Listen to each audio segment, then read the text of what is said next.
Welcome to Understanding Buddhism in America. My name is Mike, and this week's shoutouts go to Frank, Jack, Simon, Richard, and Sean. Thanks for the emails, guys. Within the next couple of weeks, I want to do a question and answer podcast, so if you have any questions you'd like answered or stories you'd like me to share, just email me at understandingbuddhisminamerica@gmail.com. The questions can be about Buddhism, the podcast, me, or really anything. I don't promise I'll know all the answers, but I will promise it'll be fun to listen to, and I'm an open book, so I'll answer anything you ask. Okay, so this is part 3 of the story of Buddha, the return of the Buddha. When we left off, Buddha had just become a Buddha by meditating on a cushion of grass. Now, I failed to mention in my last podcast that he was sitting under a tree at the time, which was called the Bodhi tree. Supposedly, there is a tree growing right now near the site where he did this that's related to the original. Can we just take a second? Can you imagine being so influential that people maintained a lineage of trees just because you sat under one once? That's pretty awesome. I also failed to mention that the Buddha may have had a bit of difficulty deciding whether or not to go home.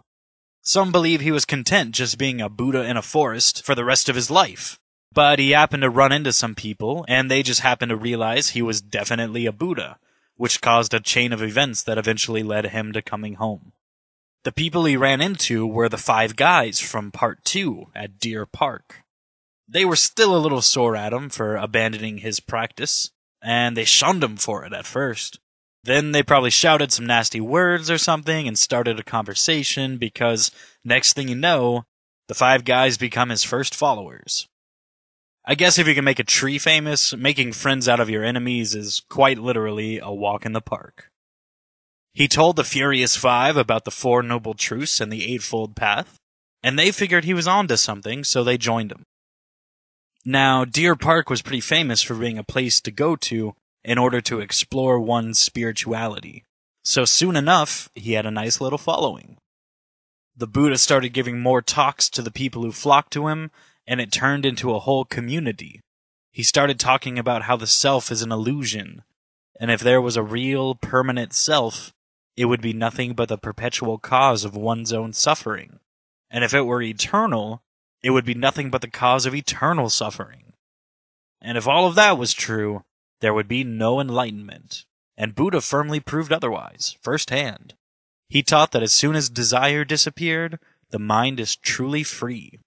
Buddha and all of his followers went to a local castle to win over a king named Bimbisara, who was an old friend of his family's. Legend has it that they were served a meal from the king's own hands. The king offered the Buddha some land for him and his followers to live on, and the Buddha repaid this gift with a teaching from the Dharma. At this point, the Buddha was gaining hundreds and thousands of followers. One of the 5 guys who I refer to as Ashi was out gathering alms one day when a man named Shariputra saw him. He noticed Ashi seemed very peaceful and aware. Now, Shariputra and his buddy Madhgalyayana had read and mastered the Brahmin texts already, but they were in search of something more. Ashi told Shari that the Buddha had shown him all things arise through a cause, what the causes may be, and the solution and cessation. When Shari heard this, he went back to Mad and told him this. And then they both decided together to be Buddha's followers, and to bring along their very own 2,000 followers as well. When the Buddha saw them approaching, probably with 2,000 followers behind them, he told everyone that these 2 people had already realized the Dharma, and were going to be his chief disciples. Pretty awesome for their first day, just saying. A young man named Papali arrived one day and asked to be a disciple of Buddha. The Buddha, of course, welcomed him, and then began a very short talk on the Dharma. Then the Buddha held up a flower, he twirled it in his hand slightly, and he smiled. And at this little gesture, Papali was given the knowledge of a Buddha. He was renamed Mahakashyapa, and would later succeed the Buddha as the leader of the Sangha. With this event, a whole new form of Buddhism was born, based on direct experience rather than scriptures, and it would be called Zen. Now, back at the castle, Buddha's dad had been keeping tabs on him. He had heard his son was a teacher, and was teaching as the awakened one. So he sent an invitation to the Buddha, and his son finally came home. The Buddha decided it was best to go begging from house to house before he finally reached the palace. And when his father heard of this, the king felt ashamed. But after a nice dinner conversation, his father also became a follower of his teachings. Then the Buddha was reintroduced to his own son, who was now 7 years old. At this point, pretty much all of the Buddha's family began to join him. Strangers started building shelters and monasteries for his followers. He had so many followers, in fact, that the vegetation and wildlife of the local area was being harmed. So Buddha made it obligatory for monks to live in a monastery or a retreat, so they would stay out of the way for most of the year. The Buddha was one of the very first environmentalists. Then Buddha's father, the king, ended up passing away. But Buddha stayed at his bedside until the very end, talking to him about the Dharma until the king attained his own realization. When the king finally passed, the Buddha's mother was all alone. Most of her family had joined the Buddha already, and her husband was now dead. So she went to her son and asked if she could be part of the Sangha. At first, Buddha was against this. To have women around a bunch of monks seemed like too much of a temptation for Buddha. But eventually he relented, and his mother became one of the very first Buddhist nuns.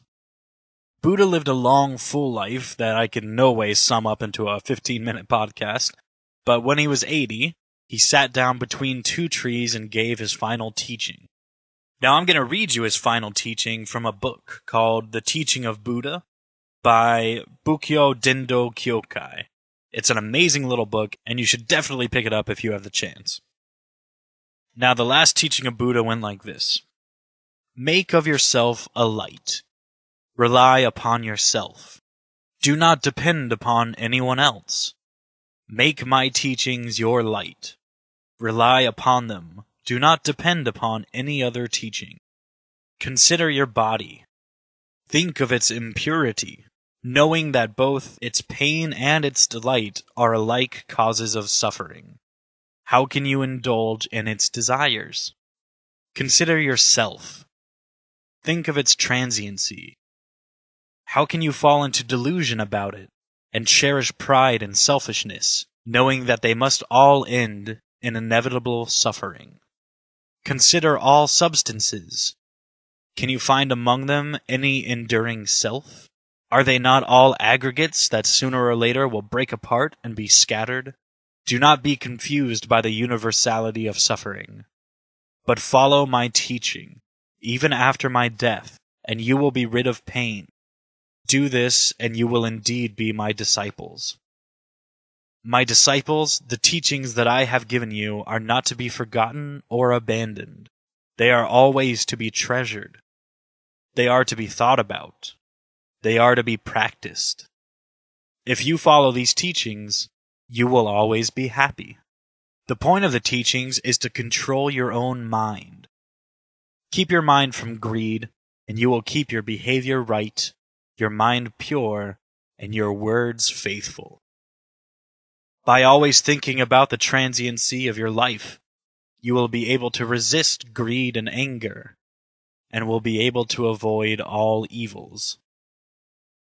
If you find your mind tempted and so entangled in greed, you must suppress and control the temptation.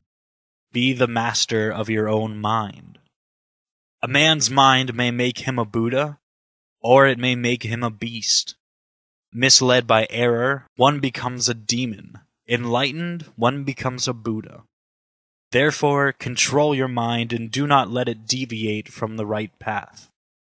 You should respect each other, follow my teachings, and refrain from disputes. You should not, like water and oil, repel each other, but should, like milk and water, mingle together. Study together, learn together, practice my teachings together. Do not waste your mind and time in idleness and quarreling. Enjoy the blossoms of enlightenment in their season, and harvest the fruit of the right path. The teachings which I have given you, I gained by following the path myself. You should follow these teachings and conform to their spirit on every occasion. If you neglect them, it means you have never really met me. It means that you are far from me, even if you are actually with me. But if you accept and practice my teachings, then you are very near to me, even though you may be far away. My disciples, my end is approaching. Our parting is near. But do not lament. Life is ever changing. None can escape the dissolution of the body. This I am now to show by my own death. My body falling apart like a dilapidated cart. Do not vainly lament, but realize that nothing is permanent, and learn from it the emptiness of human life. Do not cherish the unworthy desire that the changeable might become unchanging. The demon of worldly desires is always seeking chances to deceive the mind. If a viper lives in your room and you wish to have a peaceful sleep, you must first chase it out. You must break the bonds of worldly passions and drive them away as you would the viper. You must positively protect your own mind. My disciples, my last moment has come, but do not forget that death is only the end of the physical body. The body was born from parents and was nourished by food. Just as inevitable are sickness and death. But the true Buddha is not a human body. It is enlightenment. A human body must die, but the wisdom of enlightenment will exist forever in the truth of the Dharma and in the practice of the Dharma. He who sees merely my body does not truly see me. Only he who accepts my teachings truly sees me. After my death, the Dharma shall be your teacher. Follow the Dharma and you will be true to me. During the last 45 years of my life, I have withheld nothing from my teachings. There is no secret teaching, no hidden meaning. Everything has been taught openly and clearly. My dear disciples, this is the end. In a moment I shall be passing into nirvana. This is my instruction. It's said that then the Buddha went into meditation, and he passed through all of the levels of spirituality, only to come back down and pass through them all again. Finally he reached nirvana, and when he died, the earth rumbled and the thunder shook the heavens. Thank you for listening to Understanding Buddhism in America. My name is Mike, and if you have any questions, comments, feedback, or if you'd like me to answer some questions or tell a story on the air, just send me an email at understandingbuddhisminamerica@gmail.com.